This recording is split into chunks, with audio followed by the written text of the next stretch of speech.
একজন কোরআনের পাখি এই বাংলার জমিনে ছিল, সারা দেশ নয় সারা পৃথিবীতে লক্ষ লক্ষ মানুষকে কোরআনের কথা শুনিয়েছে। শত শত হাজার হাজার মানুষ কোরআনের ছায়াতলে এসেছেন এই মানুষটার মুখে কথা শুনে, যার নাম বলা লাগে না, কোরআনের পাখি বললে এই মানুষ চিনে যায়। কথা বলেন ঠিক কিনা?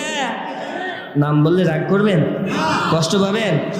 মরহুম আল্লামা দেলাওয়ার হোসেন সাইদি রাহিমাহুল্লাহ, তেনাকে বানানো হয়েছে রাজাকার, তেনাকে বানানো হয়েছে রাষ্ট্রদ্রোহী, তেনাকে বানানো হলো যুদ্ধ অপরাধী। তার উপরে মিথ্যা সকল গালি দিয়ে অপবাদ দিয়ে জনগণ থেকে তাকে বিচ্ছিন্ন করার চেষ্টা করা হলো, জনগণের মনে তার প্রতি ঘৃণা তৈরি করার চেষ্টা করা হলো, তাকে দেশের দুশ্মন দশের দুশ্মন বানানোর চেষ্টা করা হলো, তাকে দীর্ঘ এক যুগেরও বেশি সময় ধরে কারাবন্দি করে অত্যাচার জুলুম করা হলো।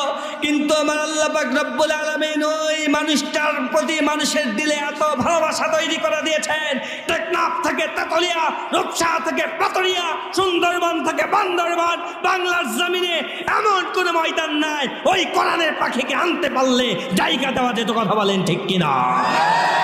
ওই মানুষের প্রতি মানুষের দিলে মানুষ তাহাজ্জুদ পড়ে, তার জন্যে তাহাজ্জুদের জায়গা আমাদের সিজদায় পড়ে চোখের পানি ফেলে কাঁদে। কথা বলো ঠিক কিনা?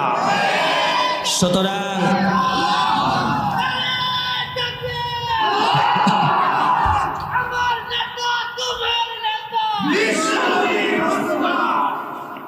সুতরাং জুলুম করে অত্যাচার করে গালি দিয়ে কখনো কোনোদিনও মানুষকে আলাদা করা যায়? কাউকে ছোট করা যায়?